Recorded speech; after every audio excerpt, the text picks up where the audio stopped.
कैसे इजरायली सैनिक हमास के लड़ाकों और अपने बंधकों में अंतर नहीं कर पाए। आईडीएफ अधिकारी ने बताया, सैनिकों को लगा कि यह हमास का एक जाल है।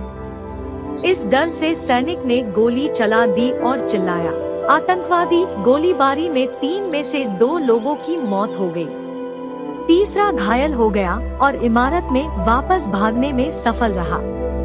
खास बातें, कैसे इजरायली सैनिकों ने 3 बंधकों को हमास के आतंकवादी समझकर गोली मारी। इजरायली सैनिकों को लगा हमास का बुना गया जाल। इजरायली सैनिकों को जारी किए गए नए प्रोटोकॉल।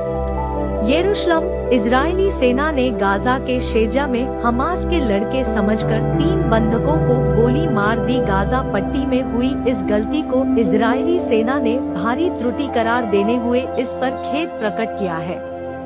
मारे गए बंधकों की पहचान योतम है, समेर तलालका और एलोन शमरिस के रूप में की गई है।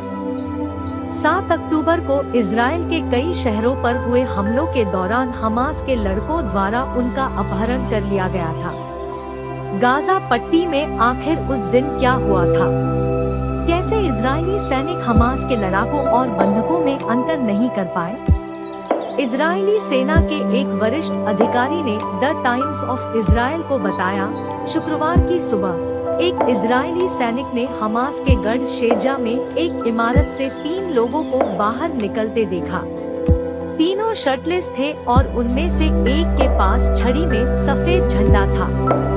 अधिकारी ने आगे बताया, सैनिकों को लगा कि यह हमास का एक जाल है। इस डर से सैनिक ने गोली चला दी और चिल्लाया। आतंकवादी गोलीबारी में 3 में से 2 लोगों की मौत हो गई, तीसरा घायल हो गया और इमारत में वापस भागने में सफल रहा।